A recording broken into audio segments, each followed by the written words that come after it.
Alhamdulillah kita dipertemukan kembali di Majelis Tadabbur Quran, satu metode memahami Quran dengan cara ayat bil ayat yang didukung oleh tafsir. Di sini saya bawa tafsir Ibnu Katsir. Kemudian juga dari tarikh, kelengkapan tarikh untuk mendukung daripada apa yang disampaikan. 3 fitnah ya. Yang pertama ada fitnah ahlas ya, halasan dari halasan, yaitu artinya adalah kain yang berada di bawah pelana, jadi nempel ya, nempel terus. Nah itu tidak akan lepas sampai akhir zaman ya. Tentang peperangan dan pembantaian antar sesama muslim. Nah ini dimulainya adalah dari terbunuhnya Khalifah Utsman. Kemudian dari situ berkembang menjadi perang antara Khalifah Ali bin Abi Thalib melawan Gubernur Muawiyah. Kemudian dari situ terus tidak pernah berhenti. Maka sebelum terjadi peperangan, sebelum terjadi fitnah ini, Rasulullah telah mendapatkan ayat dari Allah tentang bahwa umat muslim itu akan merasakan keganasan satu dengan yang lain. Maka dalam tafsir sahabat tidak percaya, waktu itu belum terjadi. Masa katanya kita sama-sama syahadat, saling memenggal kepala di antara kita satu dengan yang lain ya. Karena belum terjadi. Maka kemudian turun ayat bahwa apa yang disampaikan Rasul ada waktu terjadinya, dan itu pasti terjadi karena sudah ditakdirkan oleh Allah seperti itu. Kita lihat dulu surat Al-An'am surat 6 ayat 65, 66, 67.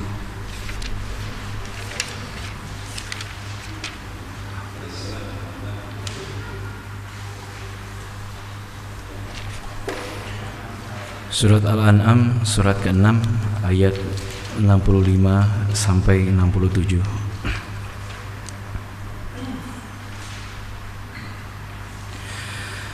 أعوذ بالله من الشيطان الرجيم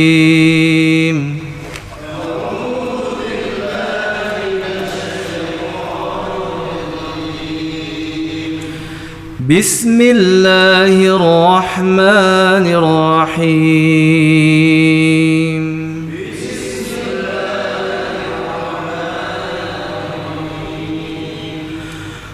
قل هو القادر على أن يبعث عليكم عذابا من فوقكم أو من تحت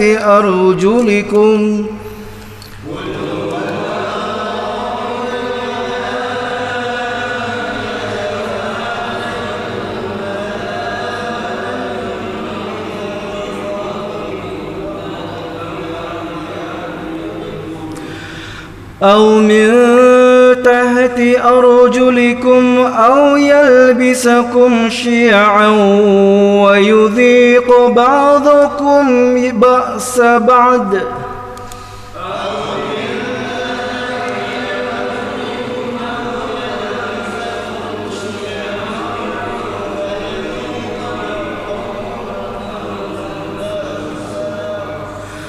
انظر كيف نصرف الآيات لعلهم يفقهون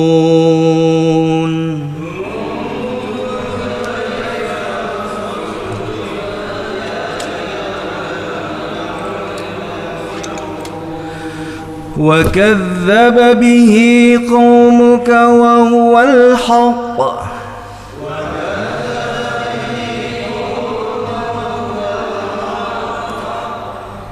قل لست عليكم بوكيل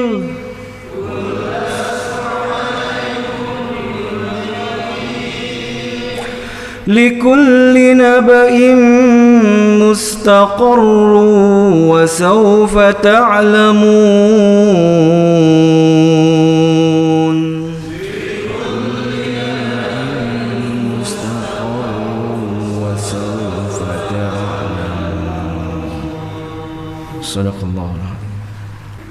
Bismillahirrahmanirrahim.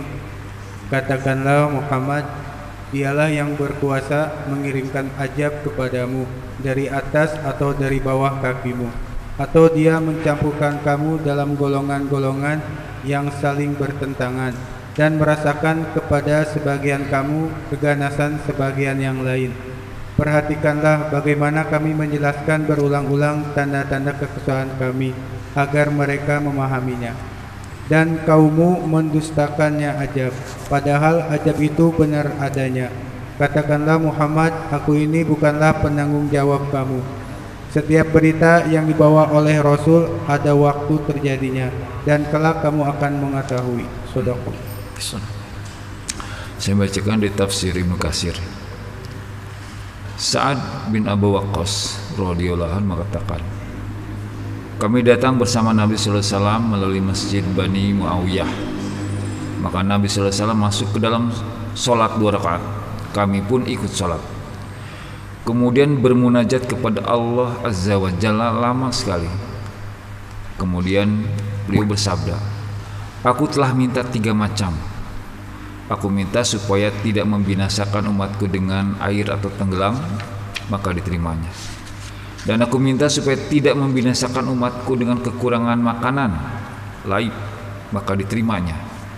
Dan aku minta supaya tidak menjadikan binasanya karena percekcokan di antara mereka, maka ditolaknya. Hadis riwayat Muslim.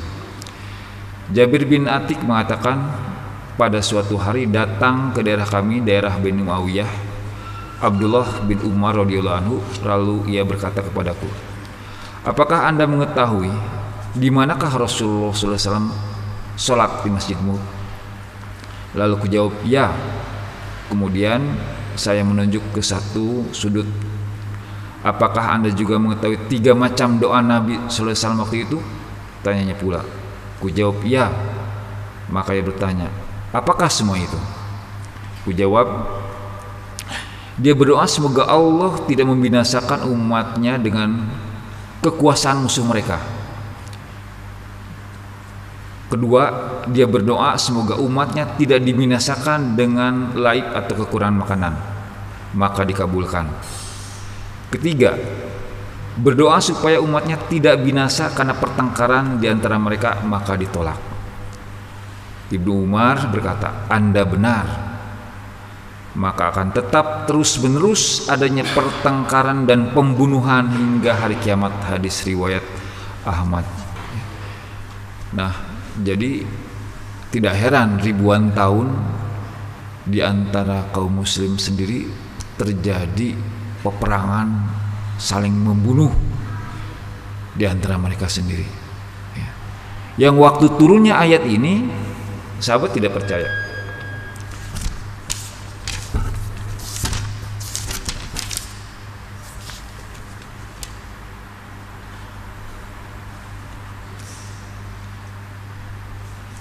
Pada lain hadis Rasulullah SAW bersabda, kalian jangan kembali kafir sepeninggalku. Setengahmu memenggal leher, setengahnya dengan pedang. Sahabat bertanya, apakah itu? Sedang kami tetap bersyahadat bahwa tiada Tuhan kecuali Allah dan bahwa Nabi Muhammad utusan Allah. Ya, jawab Nabi SAW. Berkata sebagian sahabat, itu tidak mungkin terjadi untuk selamanya. Ya, sahabat tidak percaya. Dia bilang itu tidak mungkin terjadi untuk selamanya. Bunuh-membunuh sedang kami sebagai muslim. Karena waktu itu belum terjadi ketika turun ayat ini. Tak percaya banyak tuh sesama muslim bersaudara akan saling membunuh ya. Maka turunlah ayat yang terakhir tadi. Untuk tiap-tiap berita yang dibawa oleh Rasul-Rasul ada waktu terjadinya dan kelak kamu akan mengetahui. Kalau sekarang kita tidak aneh karena sudah terjadi, tapi waktu itu aneh. Kenapa kok ayat turun seperti ini? Nah itulah fitnah al-has ya. Fitnah al-has, ahlas maaf, fitnah ahlas ya. Nah kemudian setelah fitnah ahlas, maka muncul fitnah sarra, yaitu ujian dari Allah berupa harta dan kesenangan duniawi untuk umat Islam. Ini berjalan ribuan tahun dan puncaknya adalah ketika diketemukannya minyak di daerah Timur Tengah, Saudi Arabia sana. Puncaknya di situ, industri minyak. Maka yang tadinya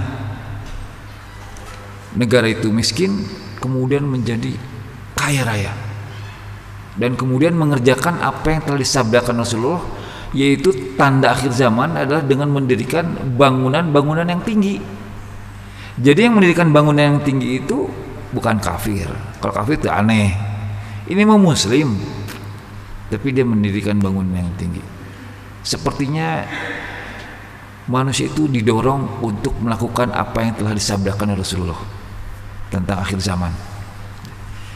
Saya bacakan dari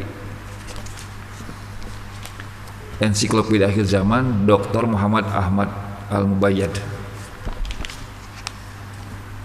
halaman 241 sampai 244. Pertanda ini diredaksikan oleh beberapa hadis dengan redaksi berbeda-beda, diantaranya adalah sebagai berikut. Kemudian hari kiamat juga tidak akan datang sebelum manusia berlomba-lomba meninggikan bangunan. Dan kau akan melihat para penggembala kambing yang telanjang kaki dan dada lagi miskin berlomba-lomba meninggikan bangunan. Siapa yang dimaksud? Penggembala kambing, telanjang kaki, telanjang dada, miskin, tapi berlomba-lomba meninggikan bangunan. Dan jika engkau melihat penggembala ternak yang berlomba-lomba meninggikan bangunan, maka itulah diantara tanda hari kiamat. Tadi ya, jadi ahlas itu sampai kiamat. Nah, kapan kiamatnya? Ketika muslim berlomba-lomba meninggikan bangunan. Dan akan terlihat para penggembala ternak yang telanjang kaki dan dada serta kelaparan nantinya akan berlomba-lomba dalam kemegahan bangunan. Orang-orang fakir bentuk jamak dari bahmah yang artinya anak kambing. Riwayat-riwayat ini mengisyaratkan adanya perubahan kondisi umat manusia yang dari yang dulunya terlihat lemah dan miskin menjadi orang yang kuat dan kaya secara mengejutkan. Di samping itu, dalam beberapa redaksi tersebut disebutkan bahwa kedua hal yang bertentangan itu, kaya dan kuat versus miskin dan lemah, akan disaksikan oleh umat beliau secara jelas. Hal ini terlihat jelas dalam redaksinya yang menggunakan kata tara, raita, dan yura. Pertanda ini dapat disaksikan secara langsung oleh kaum muslimin di Jazirah Arab. Mereka dapat melihat perubahan keadaan penduduknya dari penggembala dan miskin sekarang telah berubah menjadi kaya raya yang glamor dan berlomba-lomba meninggikan bangunan.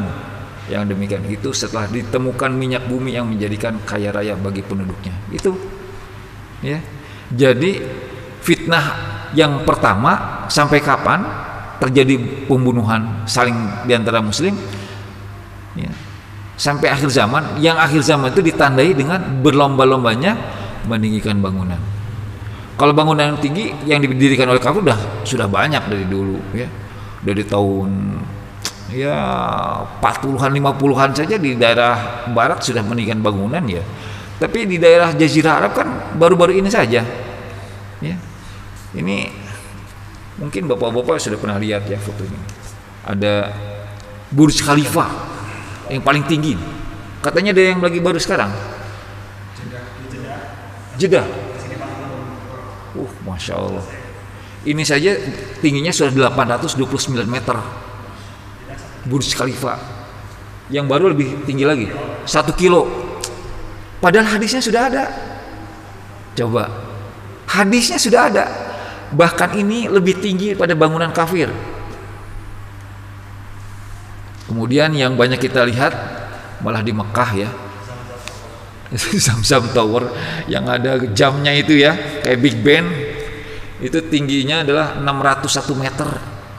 Coba, lebih dari setengah kilo ke atas. Ini banyak sekali ya gedung-gedungnya. Nah, bagaimana akan bisa menghindar dari tanda-tanda akhir zaman? Karena mereka melakukannya sendiri, bukan dipaksa, bukan diancam, tapi dilakukan karena banyaknya harta yang mereka dapatkan. Inilah fitnah sarra yang kedua. Nah, kemudian yang terakhir adalah fitnah duhaima. Ya. Nah, fitnah duhaima ini agak panjang ini ya. Saya bacakan juga dari sini, dari ensiklopedia akhir zaman.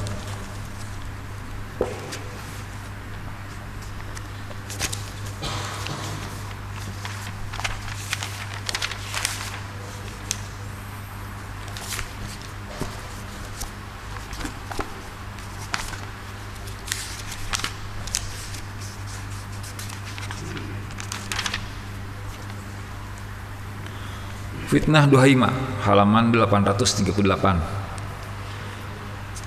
Termaktub dalam satu hadis tentang fitnah besar dari Abdullah bin Umar radhiyallahu anhu, dan di dalamnya ada sabda dari Rasulullah SAW. Selanjutnya fitnah duhaima, fitnah yang gelap pekat, tidak membiarkan satu orang pun dari umat ini kecuali ia menamparnya dengan sebenar-benar tamparan. Apabila dikatakan fitnah telah berhenti, kenyataannya fitnah terus saja terjadi. Seseorang memasuki waktu pagi sebagai seorang mukmin, tetapi dia menjalani waktu sore sebagai orang kafir. Sehingga manusia terbagi menjadi dua kelompok. Kelompok iman yang tiada kemunafikan di dalamnya, dan kelompok munafik yang tiada keimanan di dalamnya. Apabila seperti itu keadaan kalian, maka kalian tunggulah Dajjal pada hari itu atau esok harinya. Ya, tinggal nunggu Dajjal nih. Kalau sudah begini, fitnah duhaimah itu terdiri. Nah, tadinya umat muslim itu kan bertengkar, bertikai sampai terjadi bunuh-bunuh, itu kan 73 golongan, ya.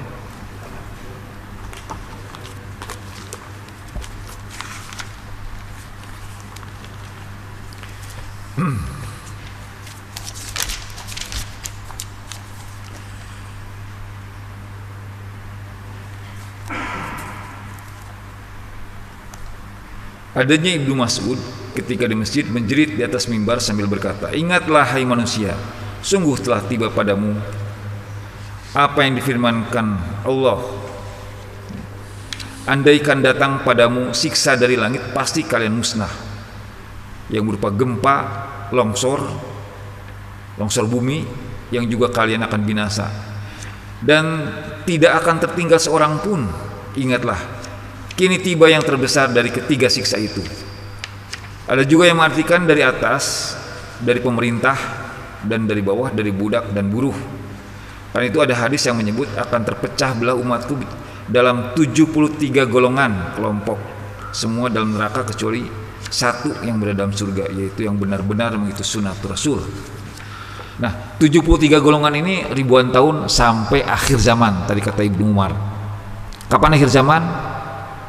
Ketika fitnah sarra, yaitu apa? Kesenangan duniawi. Nah, kemudian apa lagi? Duhaima. Jadi yang 73 golongan itu kemudian mengerucut tinggal dua. Yang selama ribuan tahun itu ada ormas ya, ada madhab, ada aliran, ada macam-macam. Tiap negara, satu negara bermacam-macam. Kemudian di antara mereka bertikai, ada yang sampai bunuh-membunuh, bahkan berperang bahkan, antar sesama muslim, beda urusan, pendapatan, ya, beda negara, beda faham, berperang, bunuh-bunuhan. Nanti di akhir zaman tinggal dua, tidak akan 73 golongan lagi, yaitu golongan mukmin dan golongan munafik. Ya, ini ya. Maka kemudian muncul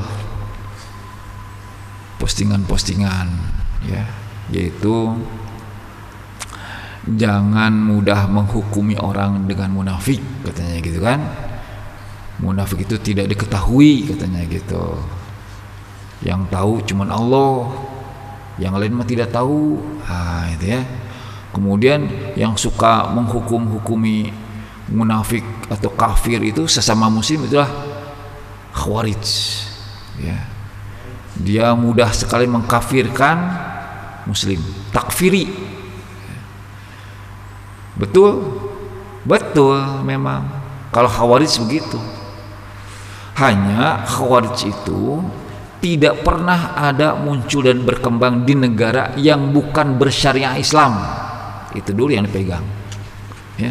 Khawarij itu tidak pernah muncul dan berkembang di negara yang non syariah Islam. Mereka hanya muncul dan berkembang di negara yang bersyariah Islam, ya, sehingga mereka kemudian memberontak kepada negara berdaulah Islam tersebut. Jadi kalau di negara yang non Islam hente malah ya, karena mereka itu yang mereka lawan itu adalah umat muslim, bukan kafir, bukan muslim, ya. Jadi ceritanya begini,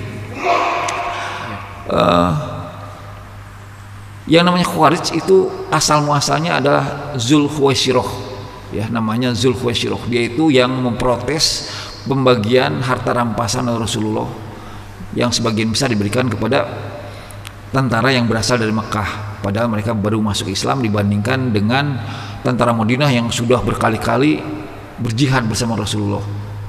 Nah, Zulkhuwaisirah ini memprotes kebijakan Rasul. Nah, di situ sahabat marah, ini Rasul diprotes kebijakannya, mau dipenggal nih si Zulkhuwaisirah ini. Kata Rasul, jangan, nanti ada orang yang seperti ini. Saya bacakan dari kelengkapan tarikh.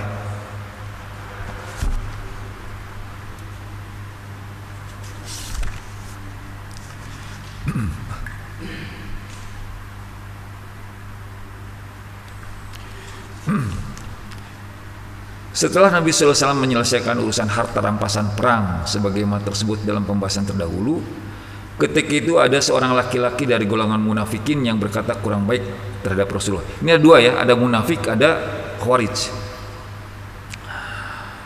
Pembagian yang dilakukan oleh Rasulullah itu tidak kena Allah karena tidak sesuai dengan yang dikehendaki olehnya. Ini yang berani komentar itu dua orang. Kalau yang satu dia ngomong di belakang, itu munafik. Munafik itu di zaman Rasulullah dia itu tidak berkuasa. Dia itu ngomongnya beraninya di belakang gitu, ya, di bawah tanah gitu. Ngomongnya wish di belakang, nanti kalau misalnya ketemu kamu ngomong gede, enggak, katanya gitu, ya. Tidak berani, kenapa? Karena mereka tidak berkuasa. Mereka itu ada dalam kekhalifahan daulah Islamiyah, tidak berani mereka. Nah, yang satu lagi adalah Khawarij. Perkataan tersebut terdengar oleh Nabi. Maka berubahlah raut wajah beliau karena marahnya, sehingga merahlah muka beliau. Beliau bersabda, kasihan kau. Siapakah yang adil jika aku tidak adil? Siapakah yang adil jika Allah dan Rasulnya tidak adil? Rahmat Allah semoga dilimpahkan atas diri saudaraku Nabi Musa yang pernah disakiti hatinya dengan lebih banyak daripada ini. Lalu ia selalu tahan.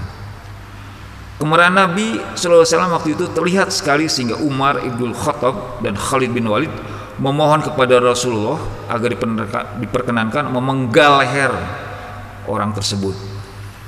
Khalid berkata kepada Nabi SAW, ya Rasulullah, tinggalkanlah orang itu kepada kami agar kami penggal batang lehernya.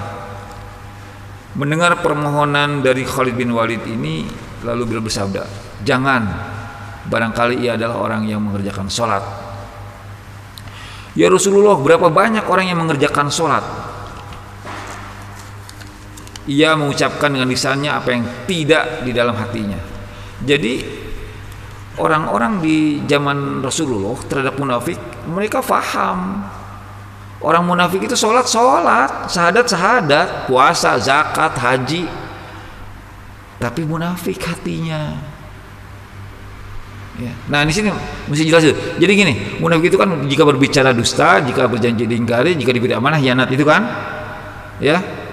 Nah ini rata-rata orang mengerjakan ini, ya, suka bohong nih, dikasih amanah salam tidak disampaikan salamnya, ya. Ditawarin ayo makan, udah pada belum makan, ya, bohong itu, ya. Kemudian dikasih amanat tidak disampaikan, kemudian berjanji ya OTW ya udah, padahal belum OTW, masih di rumah, belum mandi acan, itu kan bohong. Nah itu sifat munafik, tapi bukan munafik kelas berat, bukan. Yang dimaksud ini adalah munafik kelas berat yang memusuhi Islam. Dia tuh Islam, dia tuh Muslim, dia tuh syahadat, dia tuh sholat, tapi dia musuh agamanya sendiri. Nah ini munafik. Beda ya, harus dibedakan dulu nih. Kalau tidak semuanya kena munafik atuh, betul tidak? Siapa yang tidak pernah berbohong di sini? Coba ngacung, siapa yang tidak pernah berbohong? Ya, semua kena, tapi bukan munafik yang memusuhi agamanya sendiri, betul? Kalau memusuhi agama sendiri malah ke masjid tuh, nanti dianggap good looking, radikal, ya, kan gitu. Nah, jadi harus dibedakan dulu agar jelas posisinya, ya. Saya teruskan. Nabi SAW bersabda, sesungguhnya aku tidak diperintahkan supaya meneliti hati-hati manusia dan tidak pula diperintahkan supaya aku membelah perut-perut mereka. Dengan kebijaksanaan Nabi SAW, orang tersebut tidak sampai dianiaya atau dibunuh oleh kedua sahabat yang sudah mohon izin untuk membunuhnya. Jadi mau membunuh teh izin hilangnya, bunuh ya Rasul. Kalau Rasul, ya penggal gitu ya. Gitu. Dengan sekarang kedua nih.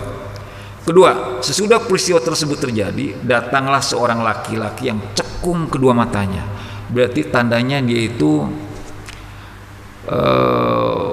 ahli sholat malam, ya, cekung kedua matanya, jadi tidurnya sedikit, meleknya banyak, dipakai untuk ibadah. Cekung kedua matanya, menonjol tulang pipinya, mendengkul tinggi dahinya, tebal, ya, sujud wae, hidung barunya jadi kapalan, tebal janggutnya, rata-rata tebal memang orang Arab ya, tercukur rambut kepalanya, gundul, dan tersing-sing kainnya, maksudnya di pertengahan betis. Jadi sunnah pisan lah, ya, sunnah pisan. Lalu dengan tiba-tiba ia berkata kepada Nabi SAW, ya Muhammad, takutlah olehmu kepada Allah. Coba, ini memberi peringatan kepada nabinya sendiri, takutlah kepada Allah. Loh, siapa yang lebih takut kepada nabinya?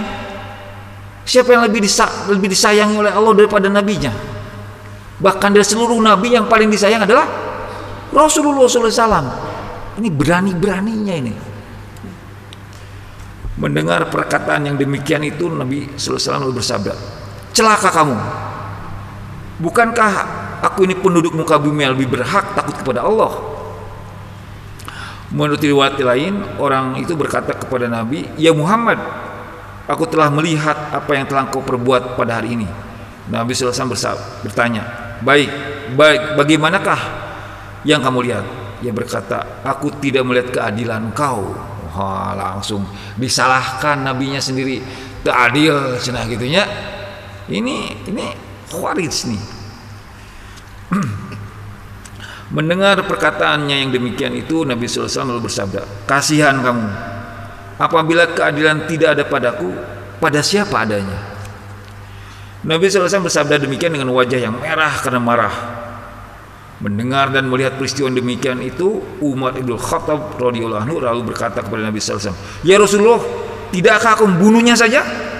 Bunuh aja, kata Umarnya. Nabi SAW bersabda, jangan, biarkan ia, karena sesungguhnya akan ada padanya satu golongan yang suka mendalam-dalamkan urusan agama, sehingga mereka keluar darinya seperti keluarnya panah dari busur. Dilihat dalam anak busur maka tidak didapati sesuatu apapun. Kemudian dilihat dalam ujung tombak tidak didapati sesuatu apapun. Kemudian dilihat di letak panah, anak panahnya, ke busurnya, tidak didapat sesuatu apapun karena telah mendahului akan limpa dan darah.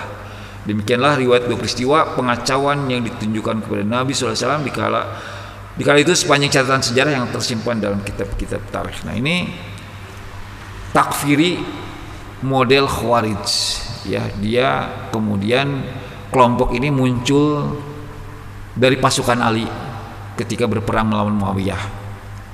Yang benar Ali, karena Ali telah dibaiat oleh sebagian besar para sahabat. Yang tidak mau Muawiyah, yang tidak mau, dia itu gubernur Syam. Maka kemudian terjadi peperangan antara Khalifah Ali dan gubernur Syam. Nah, dalam peperangan tersebut pertama pasukan Ali terdesak, tapi kemudian pasukan Ali maju lagi dan pasukan Muawiyah yang terdesak, hampir kalah waktu itu. Maka kemudian Muawiyah bersiasat, ya, disuruhnya untuk menusuk mushaf Quran pakai tombak, diangkat ke atas. Mari kita selesaikan persengketaan kita ini dengan Kitabullah. Kata Ali, maju terus, itu siasat aja, maju terus. Tapi pasukannya lemah, itu kitab Allah katanya. Sudah berhentilah di situ peperangan. Nah, di situ muncullah dua delegasi dari pihak Muawiyah, Amr al-As, dari pihak Ali, Abu Musa. Nah, dalam dialog tersebut kalah cerdik ini Abu Musa, ya, kena tipu oleh Amr al-As sehingga kemudian Muawiyah diangkat sebagai khalifah. Ali waktu itu tidak banyak cerita, ya sudah, kalau ingin menjadi khalifah ya silakan jadi khalifah, gitu ya. Ali pulang ke Madinah. Jadi habis peperangan Ali tidak meninggal, tidak terbunuh. Ali hidup bersama sahabat karena memang mereka itu posisinya di atas angin terakhir itu. Mereka itu terakhir itu hampir menang gitu ya. Pulang ke Madinah. Nah, ketika Ali memberikan kekhalifahan kepada Muawiyah, pasukan Ali ini sempalannya ada yang tidak setuju dengan keputusan Ali.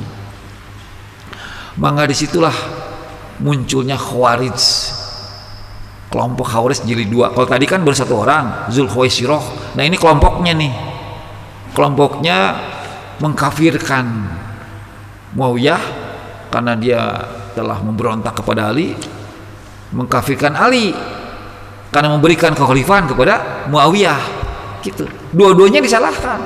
Harusnya katanya Ali itu tetap pegang kekhalifahan pada beliau, jangan diserahkan kepada Muawiyah. Ya, satu lagi Amr al-As. Jadi dikirimlah 3 pembunuh oleh kelompok Khawarij ini, yang takfiri ini, yang mengkafirkan. Maka terbunuhlah Ali di situ. Kalau Muawiyah tidak terbunuh, kenapa? Karena dia tidak datang ke masjid. Jadi waktu itu yang namanya ulama, Umar itu sekaligus ulama, dia itu imam masjid.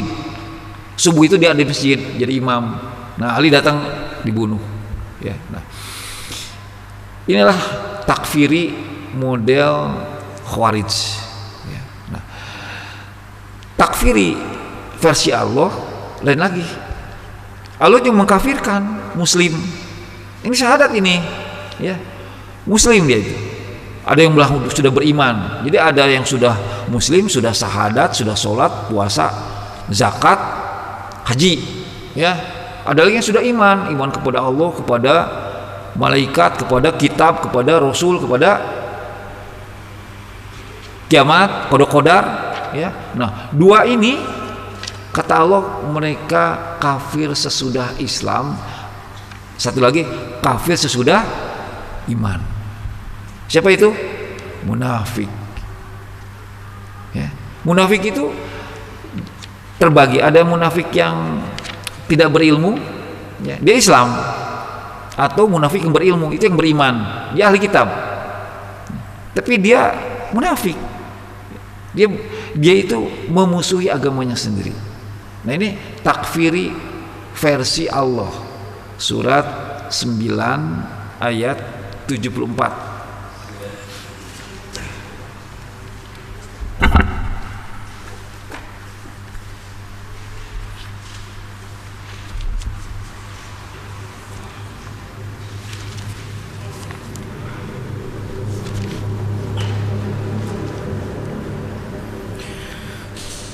Surat 9 At-Taubah ayat 74. أعوذ بالله من الشيطان الرجيم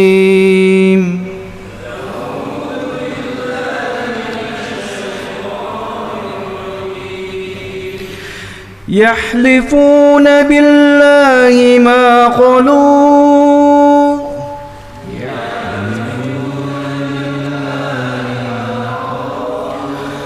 ولقد قالوا كلمة الكفر وكفروا بعد إسلامهم وهموا بما لم ينالوا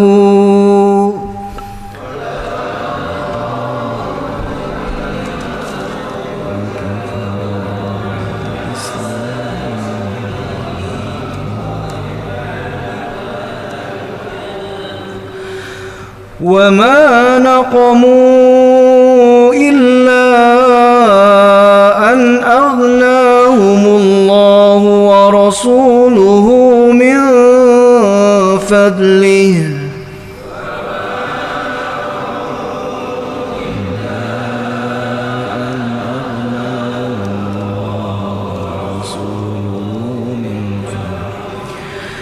فإن يتوبوا يك خيرا لهم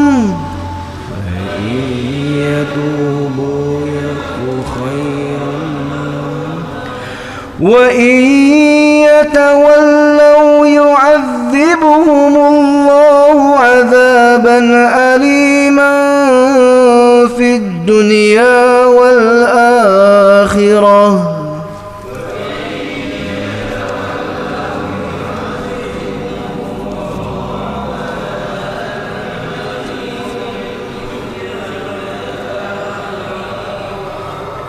وما لهم في الأرض من ولي ولا نصير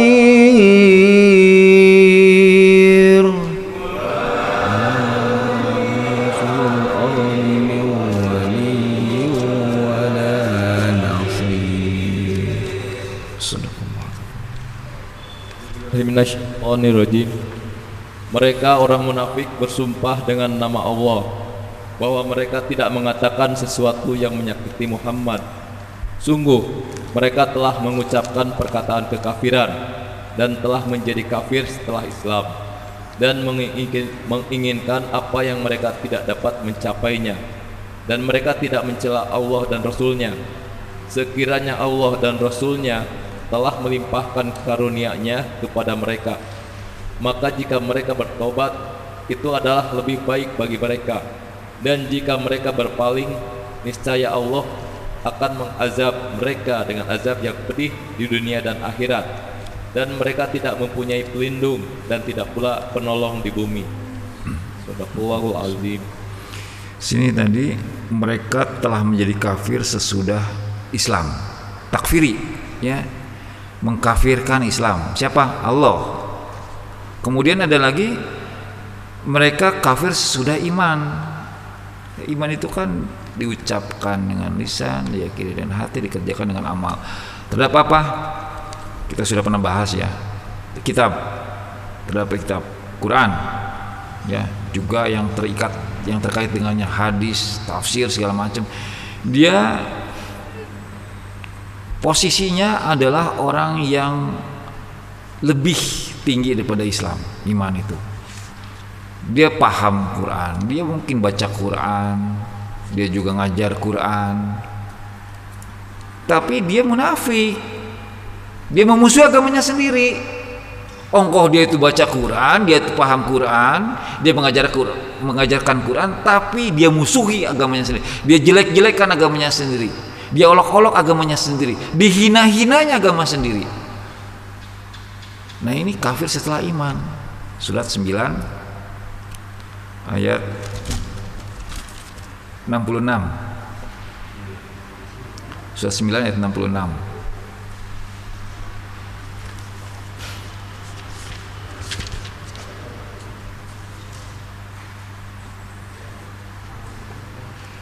Surat At-Taubah ayat 66.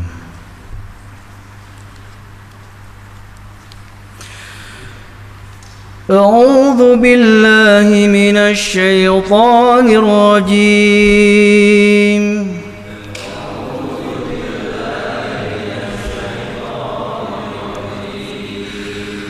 لا تعتذروا قد كفرتم بعد إيمانكم لا تعتذروا قد كفرتم بعد إيمانكم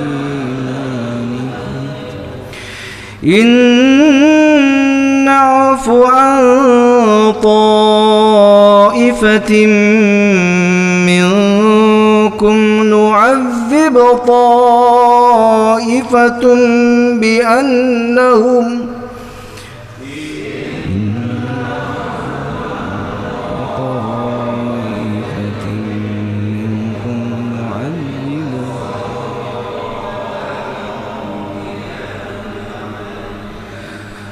نعذب طائفة بأنهم كانوا مجرمين نعذب طائفة بأنهم كانوا مجرمين صدق الله. A'udzu billahi minasyaitonir rajim. Bismillahirrahmanirrahim. Tidak perlu kamu meminta maaf karena kamu telah kafir setelah beriman. Jika kami memaafkan sebagian dari kamu karena telah bertobat, niscaya kami akan mengazab golongan yang lain, karena sesungguhnya mereka adalah orang-orang selalu berbuat dosa. Sedekah. Kita kembali ke fitnah Duhaima tentang dua kelompok besar ini. Satu kelompok terdiri dari orang-orang mukmin yang tidak ada kemunafikan sedikit pun di dalamnya. Satu kelompok terdiri dari orang-orang munafik yang tidak ada keimanan sedikit pun di dalamnya. Ini urusan sama Dajjal, karena nanti yang munafik dia ikut Dajjal, dan yang beriman dia ikut Imam Mahdi, dan mereka berperang. Ya, tidak bisa tidak, karena tidak akan terjadi kiamat sebelum kalian berperang, begitu kata Rasulullah. Jadi kita tidak bisa, kita iman kepada hari kiamat tapi kita tidak mempersiapkan diri untuk berperang, tidak bisa tuh. Kan firman Allah, persiapkan apa yang kamu sanggupi, itu perintah. Dan kita iman kepada hari akhir, karena kalau seorang muslim yang ngaku beriman dia tidak iman kepada hari akhir, berarti imannya tidak sempurna. Wajib iman kepada hari akhir itu, dan iman itu adalah diucapkan dengan lisan, diyakini dengan hati, dikerjakan dengan amal perbuatan. Jadi ketika seseorang iman kepada hari akhir, berarti dia mempersiapkan diri untuk perang akhir zaman. Bersama siapa? Imam Mahdi. Lawannya siapa? Dajjal. Siapa lagi? Pendukungnya. Siapa? Munafik. Gitu. Dan ini perang alam semesta, bukan hanya Indonesia, bukan. Karena nanti hadisnya katakan dari Rasulullah bahwa kalau sudah dibaiat Imam Mahdi, pergilah kamu ke sana berbaiat walaupun dengan merangkak di salju, gitu. Ya. Walau alam kapan, tapi yang jelas tanda akhir zaman sudah jelas tadi kelihatan. Apa itu? Berlomba-lomba meninggikan bangunan. Banyak hadis yang lain tentunya, tapi salah satunya yang jelas itulah. Ya. Kenapa? Karena di daerah yang kelihatannya keilmuannya tinggi, gitu kan? Karena kalau melihat ke sana ke Jazirah Arab kan, mantap keilmuannya. Tapi kok bisa-bisanya bikin bangunan-bangunan yang tinggi? Ya sudah ada hadisnya dari Rasulullah tentang tanda akhir zaman, tapi dibikin pula oleh mereka. Dibikin lagi, dibikin terus, tidak berhenti. Ya. Tidak menjadi kemudian, hadisnya ya taubat hancurkan terus saya bikin lagi, semakin tinggi gitu ya. Nah, saya teruskan. Jika persentase fitnah Dajjal dalam standar fitnah-fitnah yang ada itu mencapai 100%, maka fitnah Duhaima itu presentasinya mencapai 90%. Oleh karena itu, siapa saja yang ingin mengetahui hakikat fitnah ini dan berbagi kondisinya, maka hendaklah ia mengkaji fitnah Dajjal, jerat-jerat dan para pengikutnya, karena dia boleh jadi akan menjalani kehidupan seperti yang telah digambarkan sifat-sifatnya yang mendekati sifat Dajjal. Jadi Dajjal itu punya sifat yang sifatnya itu diikuti oleh orang yang cocok dengan dia. Ya. Apa itu? Dajjal itu disebut pendusta besar.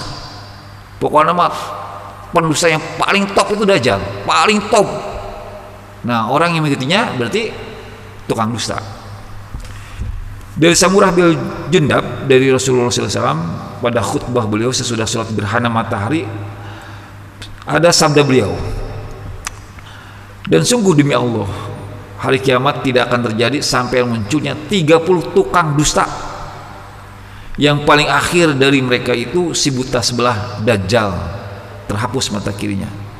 Munculnya tukang dusta yang terakhir ini tidak akan terjadi sampai kalian melihat perkara-perkara yang memuncak keadaannya pada diri kalian, dan kalian saling bertanya di antara kalian, apakah Nabi kalian telah menceritakan kepada kalian sebagian darinya, dan sampai-sampai gunung bergeser dari letak posisinya dalam riwayat Al-Hakim dan Ibnu Syaibah dari garis lokasinya.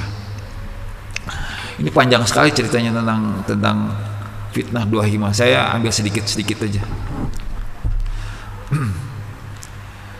Riwayat-riwayat ini menjelaskan karakter era munculnya Dajjal, yakni tersebar luasnya kebodohan agama maksudnya, kelemahan pengaturan diniyah, meratanya kebencian antar manusia, kelalaian manusia dari mengingat Dajjal, sehingga para imam pun tidak menyebutnya lagi di mimbar-mimbar. Jadi tentang Dajjal ini jarang disampaikan di ceramah-ceramah, ya, menurut dari buku ini jarang. Kebanyakan apa?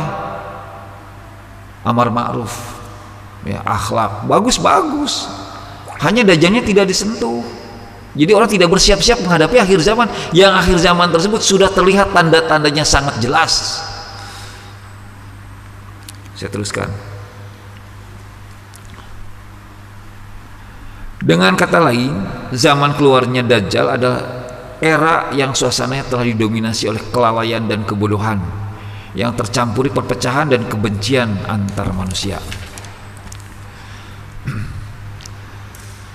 Nah, terus kemudian juga rendahnya kualitas din atau kosong dari agama. Nah, bisa dilihat Pak, masjid ini masjid RT RW Pak, RT RW, RW, satu RW berapa kakak? Ada 1.800, kakaknya hungku 800-nya, ayah 800 dah iya, setengahnya ayah tuh 400, dah iya. Ini kebodohan Pak. Alhamdulillah kita yang di sini berarti mendapatkan kepintaran, kan gitu. Lawan kebodohan kan kepintaran. Ya. Rendahnya kualitas din atau kosong dari agama, tersiarnya kebencian, merajalelanya kebodohan, hengkangnya ilmu dari mereka, dan ditambah lagi lalai dari mengingat Dajjal. Lalai mengingat Dajjal, padahal tiap hari berdoa kepada Allah minta perlindungan dari fitnah Dajjal setiap atahiyat, tapi lalai. Ongkoh berdoa tapi lalai. Tuh, bisa terjadi demikian ya. Tapi insya Allah kalau dengan pengajian maka akan masuk ilmu-ilmunya. Kesimpulan tentang era kemunculan Dajjal dan tanda-tandanya. 1. Tanda pertama menjelang kemunculan Dajjal adalah fitnah Duhaimah yang melanda seluruh penjuru bumi sehingga mirip dengan fitnah Dajjal. 2. Fitnah Duhaimah berakhir dengan terpisahnya orang-orang beriman dan orang-orang munafik.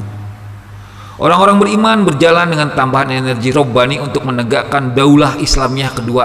Nah ini Pak, jadi orang-orang beriman mah mereka yakin bahwa Islam akan jaya fil ard, bukan hanya di Indonesia, bukan hanya di Saudi, bukan hanya di Brunei, bukan kecil itu mah. Ini mah di seluruh permukaan bumi Islam jaya. Ya. Tapi lewat apa? Ini Pak, seperti Rasulullah ketika di Madinah jayanya lewat apa? Ada perang di situ Pak. Suka atau tidak suka, like it or not, karena tidak akan terjadi hari kiamat sebelum kalian bertempur, gitu kata Rasul. Jadi ketika kita yakin iman kepada hari akhir, harusnya kita mempersiapkan diri untuk menghadapi pertempuran. gitu. Dengan apa? Dengan pedang, tombak, panah. Maka ajarkan anakmu berkuda, memanah, berenang. Ya. Dan kemudian pedang, memang Rasul pakai pedang. Pedangnya sampai sekarang masih ada. Pedang para sahabat pun masih ada. Jadi setiap orang itu punya pedangnya masing-masing. Kita silih injem tuh, nginjem pedang nanti. Ya, sorangan-sorangan, pedang sorangan-sorangan Pak. Setiap orang punya pedangnya sendiri. Nanti boleh diwariskan, boleh. Nih kata Rasul, siapa yang pedang ini ambil. Tapi tidak kemudian beredar gitunya, enggak. Satu orang satu pedang. Ya. Jadi pedangnya itu milik pribadi. Ya. Privasi pedangnya itu pedang sorangan. Ya. Demikian juga busurnya. Ya. Busurnya, tombaknya, pedangnya. Wah, tapi kan sekarang zamannya zaman modern, zaman senapan mesin, zaman teknologi tinggi, pakai rudal, pakai pesawat stealth, pakai wah macam-macam, pakai nuklir, ya, pakai tank, pakai apa lagi? Tenang, kemenangan dari Allah, Allah yang mengaturnya. Ya, contoh yang kecil aja lah. Tahun 90-an dulu ya, pernah terjadi peristiwa Ambon dan Poso. Itu masih ingat Pak? Ambon dan Poso yang waktu umat muslim dibantai waktu itu ya, di habis sholat Idul Fitri. Coba Pak, habis sholat Idul Fitri, yang tadinya mereka itu mau bersalam-salaman, kan mereka itu kaum yang dengan saudaranya itu berbeda agama ya. Di sana itu kan biasa begitu, adik kakak tuh beda agama. Nah, habis sholat itu mereka mau bersalam-salaman, itu dibantai Pak. Ribuan meninggal habis sholat Idul Fitri Pak. Jadi momentumnya itu luar biasa Pak. Di mana orang yang siap apa-apa, nggak siap apa-apa, dibunuh sampai kemudian mereka terdesak tidak bisa melawan apa-apa. Datanglah ke sana bantuan.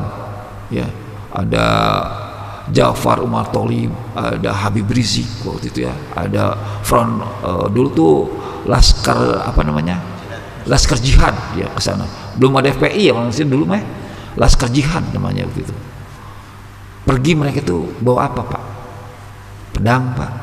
Padahal ketika sebelum terjadi pembantaian itu sudah mereka, orang-orang kafir yang menyerang itu sudah mendapatkan pasokan senjata dari Australia sama dari Filipina, senjata otomatis Pak, M16 segala macam. Mereka siap. Jadi ketika mereka membantai pakai pedang itu, senapan mesin siap mereka. Nah, ketika bantuan datang ke sana, ke Ambon, ke Poso, terjadi peperangan. Ya, pakai pedang dari kita, pakai panah. Kalah, menang Pak. Coba menang. Sampai kemudian mereka teriak-teriak lewat apa namanya media internasional bahwa mereka itu diserang segala macam. Mereka yang dulu nyerang kok, mereka dulu nyerang, menang Pak. Itu contoh kecil Pak ya. Jadi nggak usah rendah diri ya, gara-gara ngapain cuma belajar panahan aja, belajar pedang aja ya. Nanti mereka juga sama Pak, pakai pedang pakai panah, nanti mereka juga sekarang aja pakai senjata canggih. Nanti kalau listrik tidak ada karena pembangkitnya itu dihancurkan, maka tidak ada listrik, tidak jalan itu Pak. Komputer itu tidak jalan, tidak ada listrik. Kalau BBM itu terhenti pasokannya Pak, tidak jalan juga itu yang namanya senjata-senjata canggih itu. Kan perlu BBM-nya dibom, dihancurkan, sudah habis perkara, mogok itu semua, kehabisan BBM. Mau pesawat, mau tank, mau submarine apapun, habis semua. Ya nggak jalan. Nah itu kita kembali. Ini fitnah duhaimah ya Pak ya, waktunya tinggal sedikit lagi. Jadi tentang urusan munafik ini, munafik itu diketahui ya. Kalau kita pernah baca munafik jadi kita diketahui Pak. Dari mana? Dari Allah Pak. Jadi Allah beritahu kepada siapa yang Allah kehendaki.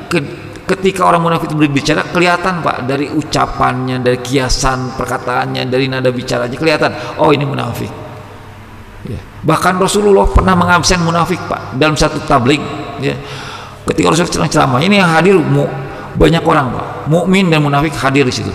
Nah, ketika sedang berceramah tersebut, kemudian oleh Rasulullah dikatakan, di antara kalian ada munafik, yang disebut namanya berdiri, kata Rasul. Dia absen satu-satu Pak.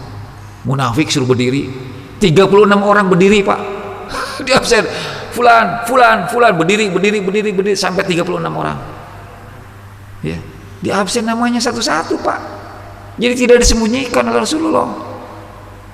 Itu ada di tafsir Ibnu Katsir. Kita lihat ayatnya Pak ya, surat 47 ayat 29 dan 30.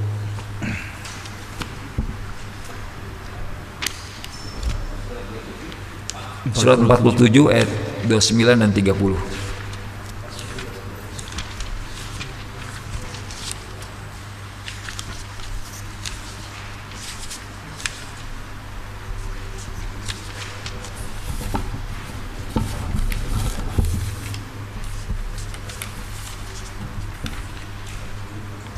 Surat 47 ayat 29 dan 30. أعوذ بالله من الشيطان الرجيم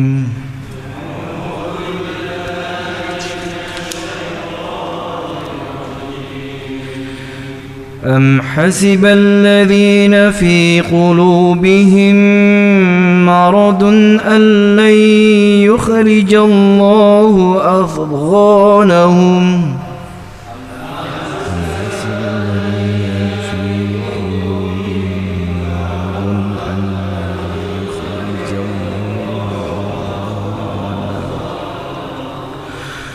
ولو نشاء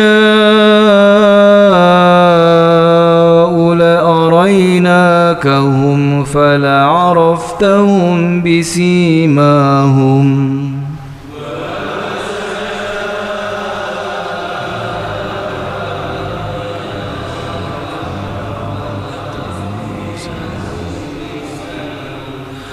ولتعرفنهم في لحن القول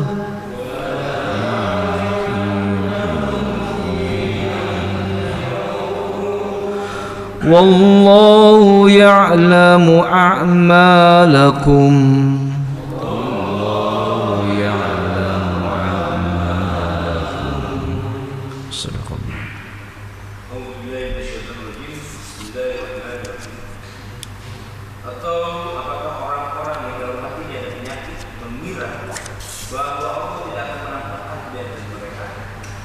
Dan sekiranya kami mendaki, niscaya kami perlihatkan mereka kepada Muhammad, sehingga kau benar-benar dapat mengenal mereka dengan tanda-tanda, dan kau benar-benar akan mengenal mereka dari nada bicaranya, dan Allah mengetahui segala.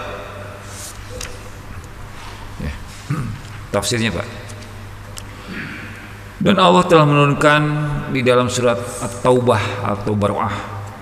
Dan di sana diterangkan kebusukan mereka dan semua yang mereka jadikan sebagai sandaran berupa perbuatan yang menunjukkan kepada kemunafikan mereka. Itulah sebabnya surat At-Taubah atau Baroah ini dinamakan pula surat Al-Fadihah, yaitu penelanjangan, Pak. Ya. Surat penelanjangan. Adahan ini adalah bentuk jamak dari kata dagan, ya, yang berarti sesuatu yang terdapat di dalam hati berupa iri hati dan kedengkian terhadap Islam. Ini Islam Pak, tapi dia dengki sama Islam, pemeluknya dan orang-orang yang membelanya. Jadi kelihatan dari ucapan tuh dengki saja sama yang bela Islam tuh. Apa-apaan lah Islam pakai dibela-bela segala gitu, ya. Dia dengki saja sama orang yang bela Islam gitu. Buat apa bela-bela Islam katanya gitu. Kita ini negara mayoritas Islam, buat apa bela-bela Islam? Dia dengki Pak. Ini firman Allah Subhanahu wa taala, dan kalau kami menghendaki niscaya kami tunjukkan mereka kepadamu sehingga kamu benar-benar dapat mengenal mereka dengan tanda-tandanya. Akan tetapi Allah tidak melakukan hal itu terhadap seluruh kaum munafik, ya, untuk memberi kesan kepada mereka akan keselamatan lahiriah darinya. Jadi mereka juga merasa tekan nyahuan orang munafik gitunya.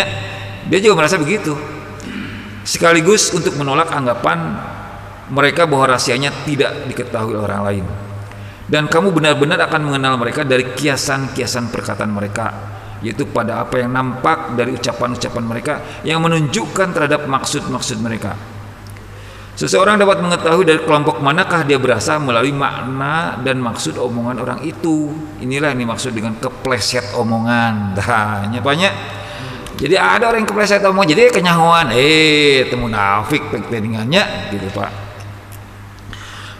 Amirul Mukminin Utsman bin Affan radhiyallahu anhu berkata, tidaklah seseorang merahasiakan sesuatu melainkan Allah Subhanahu wa taala pasti akan memperlihatkannya pada kulit wajahnya dan kekeliruan lidahnya.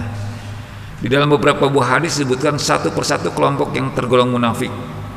Imam Ahmad meriwayatkan bahwa Abi Mas'ud Uqbah bin Amr radhiyallahu anhu berkata, pada satu kali Rasulullah SAW berkhutbah di hadapan kami. Beliau memuji Allah dan memberikan sanjungan kepadanya, lalu bersabda, ini Rasulullah berkata, di antara kamu itu ada orang-orang munafik, maka yang aku sebutkan namanya hendaklah dia berdiri. Tuh coba Pak, tidak disembunyikan Pak ya, tidak ditutup-tutupi ya Pak ya.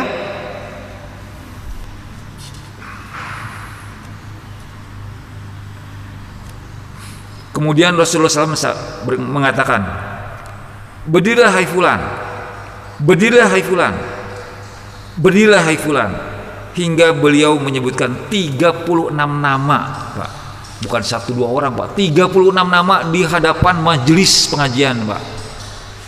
Kemudian beliau mengatakan, di kalangan kalian itu ada beberapa orang munafik, oleh karena itu bertakwalah kepada Allah. Jadi maksudnya apa? Suruh taubat Pak, takwalah kepada Allah, jangan munafik, jangan dengki saja sama Islam, jangan memusuhi saja sama Islam gitu ya.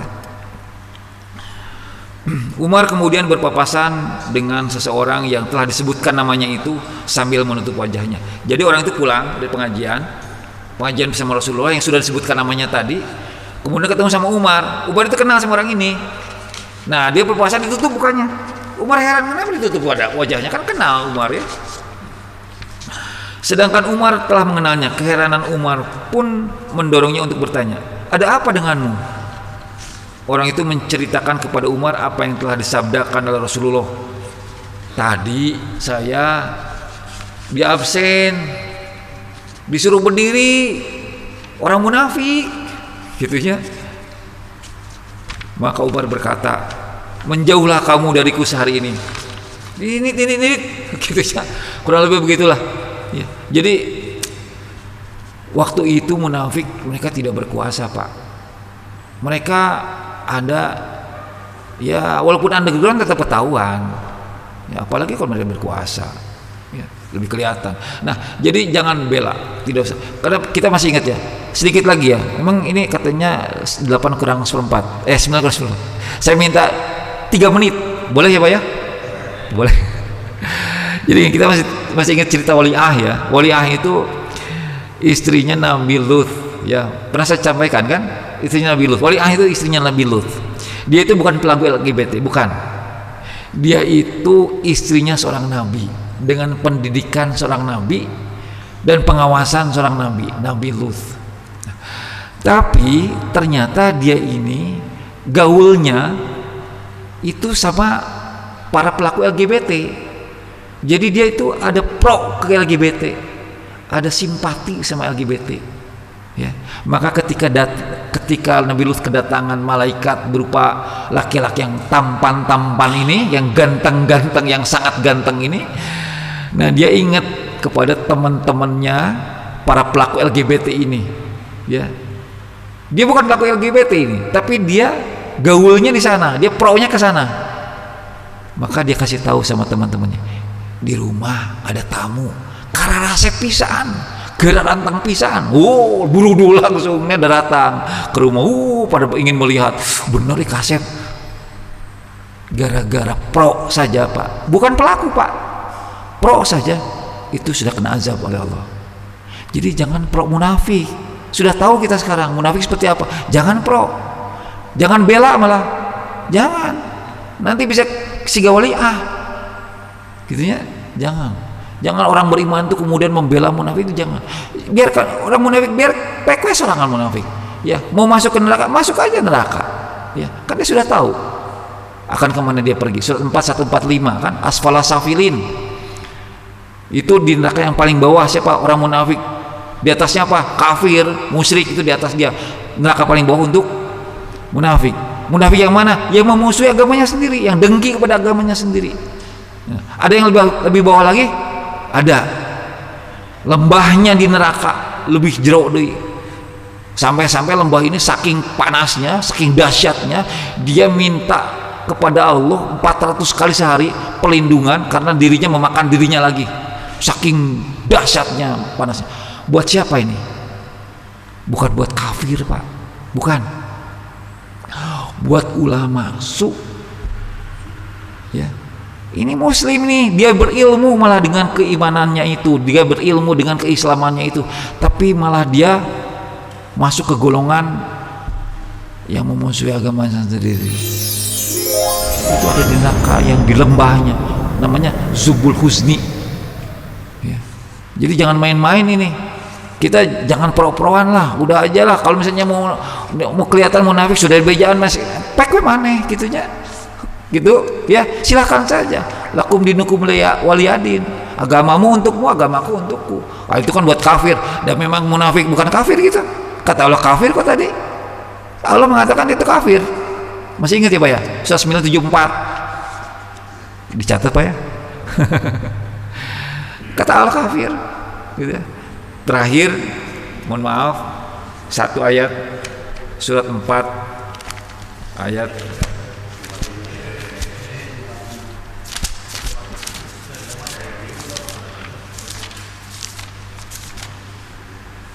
88.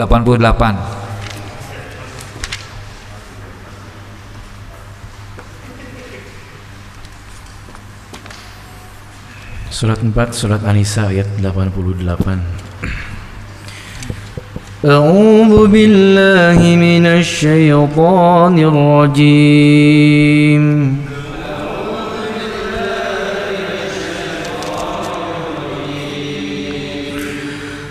فما لكم في المنافقين فئتين والله أركسهم بما كسبوا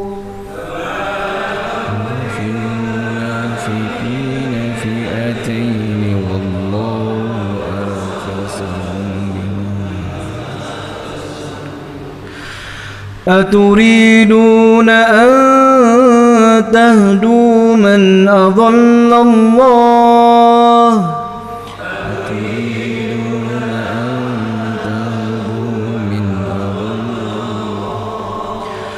ومن يضلل الله فلن تجد له سبيلا